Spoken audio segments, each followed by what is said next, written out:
Yeah, I began to get really get the idea about late 1978, early 1979. I was called to Washington, a meeting at the Army and Navy Club with some retired admirals and generals, and read the Riot Act on an African president that they wanted me to corrupt, and if I couldn't do that, they were going to take him out. And it became very, very clear to me. Up until that point, I'd been an economic hitman for about 9 years, and like everybody else, I figured that the CIA was involved in the Allende and Mossadegh, but it was all intellectual to me. And I would use it sometimes in arguments with these presidents. Oh, remember what happened to Mossadegh? Remember what happened to Arbenz? But, I didn't have any personal involvement. And then suddenly I'm in these meetings in Washington with these generals and admirals, and I'm hearing this stuff. And then I'm beginning to see the tremendous pressure that Roldos of Ecuador and Torrijos of Panama are under, and then they get assassinated. And I know there's no denying anymore, and that's when I get the hell out immediately. I quit on a day's notice because I really, really got it. And it made me absolutely sick and miserable, and I hated myself and had to get out. And then a lot of good old boys say, yeah, we're going around killing people to take over. Now they're doing it in America with Northcom. Now they're taking over. What about government-sponsored terror? We know they've done that many times, the Tonkin incident, the Liberty, and others. 9/11, other events. Came out, Cy Hirsch reported Cheney wanted to attack our own ships, but it got vetoed.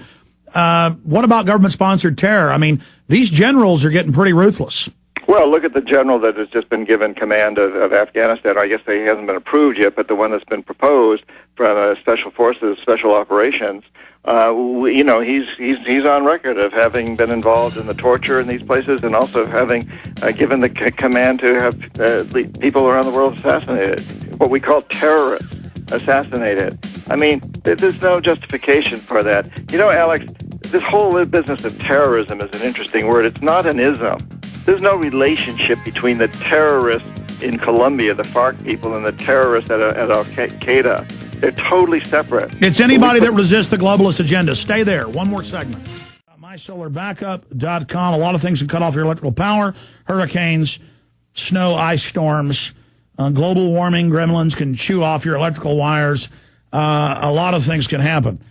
And so instead of sending all your money to Al Gore and carbon taxes, I suggest you take your own power needs out of the control of that control freak and go to MySolarBackup.com. The degenerate control freak, blood-sucking parasites of government and the New World Order don't own the sun yet, folks, so make your move now. MySolarBackup.com, the great power source, 800 watts of power on demand. The solar panel, the system, the charger, the batteries, all of it. Great little system. Get a bunch of these, run your whole house. MySolarBackup.com, 877-327-0365, 877-327-0365. Is that when they are put it on the spot and they are in some particular very big media outlet, they are not outspoken about 911. I don't know why, but they keep for themselves, and they know that the 911 is a direct relation with our government and our military. And if they have already talked about that clearly and help it to open up the mind of all the people in the United States, with whom I am a citizen, probably the result will be different. So I don't know why. I still expect to know why the people like him and like others.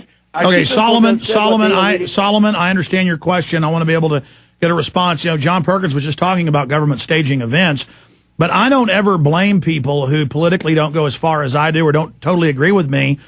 As long as they're on the side of the good guys exposing corruption, we should focus on the establishment who's totally against us instead of always fighting with each other about who agrees with this or who agrees with that. I don't know what John's position is on 9/11 being an inside job or not. John Perkins? Well, my standard answer to that is I don't have any inside information, and I write books based on my own personal experience. I like to write about things I know. I know exactly what happened to Roldos of Ecuador. He was assassinated. I know that Torrijos was assassinated. I was there.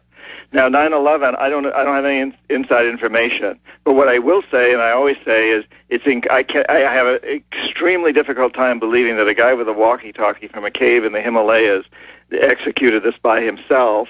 I don't understand why the Pentagon had a hole blown in it and no heads rolled, no generals lost their jobs, no videos ever been produced to show anything. I think it's extremely suspect. I can't, it's really hard to believe that anything like that happened without inside help. But I can't say that from a position of having any personal knowledge. That's why Absolutely. You choose to go off what you know, and you went to the big military, and you've named the generals and people in your book. And you've had a lot of courage. We appreciate you. Let's take another call. Julio, quick question from Illinois. Go ahead.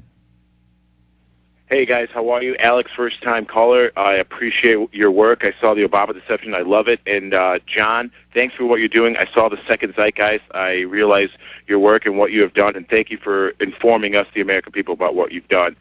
My question to you, John, is what's going on right now in Afghanistan and Iraq and in Iran? Do you think that we have economic hitmen going to Iran, going to Afghanistan, and trying to bribe them before they bring in the jackals, as you mentioned, and our military into... All right, we'll get that answer on the other side. We got 2 minutes left with him. He's got another interview coming up. Quick break. Come back with 2 or 3 minutes with John Perkins, Confessions of an Economic Hitman. We'll get his answer on the other side. I mean, I'll go ahead and steal the thunder. It's on record. They've got not just money in Iran. They're staging terror attacks there publicly, and Iran sits there and takes it. But we'll get John Perkins' take on that on the other side. JohnPerkins.org, Infowars.com. Do you understand how dark it is? How far down the line we are? How late it is? Again, get on his free mailing list at johnperkins.org to find out the latest when his new book, Hoodwink, is coming out exactly, he says, in November. And just really excited to have John Perkins back up with us. Hopefully he'll come back in the next few months because this economic crisis is so serious. We went to break earlier. I never asked that question, or I never got the answer to it. So in closing, answer the fellow's question about are there economic hitmen in Iraq and Iran? And then the final point is, do we, in your opinion, have a chance to beat these people? And first question, lots of economic hitmen and jackals in Iraq, Iran, Afghanistan, Pakistan. I know some of them. I'm in communication with some of them. But assassins and economic hitmen both doing our dirty work over there. And yes, I think we have an incredibly good chance of getting rid of this, of turning this whole thing around, Alex. That's what my new book coming out in November is about. And again, if people go to johnperkins.org and sign up for my newsletter, we'll be announcing the time of that book. The working title is Hoodwinked.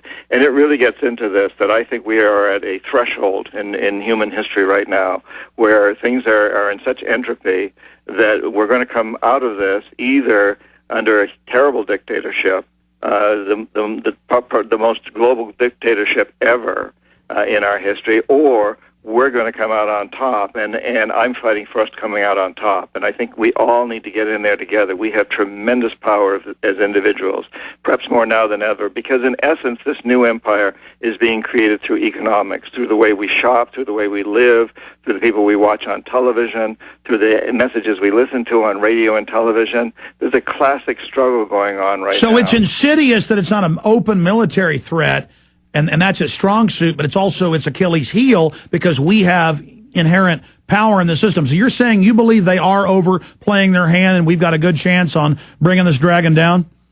I think they have overplayed their hand. I mean, that's what, there's a huge revolution going on in Latin America. 10 countries representing more than 80% of the population of South America have voted in very left-leaning, liberal, progressive, whatever you want to call it, presidents that are saying no to this. And I think in our last election, when we elected Obama, we said no. Whether Obama's going to go along with that or not is another question, but I think that's the symbolism, that's the message that was sent. People are waking up. They woke up big time in Latin America. They're waking up in the Middle East. And I think we've woken up here, but we need to keep waking up wider and wider and taking more action and not expect that Obama is going to do it for us. We have to do it. You know, we didn't end slavery in this country because Abraham Lincoln found himself in the White House. We pushed and pushed, and we elected a man who we knew was going to end slavery. Women didn't get the right to vote because Woodrow Wilson was for women's suffrage. He wasn't. After he was elected, the women went out on the streets. Everywhere that man went, he was followed by women pickets with huge signs that said, why should we fight for democracy in World War I in Europe when half of our own country doesn't have the right to vote. We didn't get out of Vietnam because Richard Nixon was anti-war. He wasn't. We got out of it because the people demanded it. Of course, we were also losing the war like we are in the Middle East today. But the people demanded it. We took to the streets. We've got to demand it now. But today it's easier because, in a way, we can demand it by the way we shop as much as anything, as you pointed out. We have tremendous control. And for far too long, we've let these people get away with convincing us that what we really want is the cheapest tennis shoes and T-shirts, even though slaves are making them. And it destroys our industry. It destroys us. It's a gun that shoots both ways. John Perkins, I'm going to let you go. You got another interview coming up. We'll talk to you again very, very soon. Thank you so much. The website is johnperkins.org, and the book is Confessions of an Economic Hitman.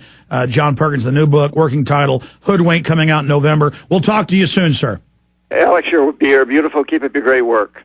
Thank you. You are too, my friend. Good to have you on. We appreciate your courage. There goes John Perkins. Thank you for listening to GCN. Visit GCNlive.com today.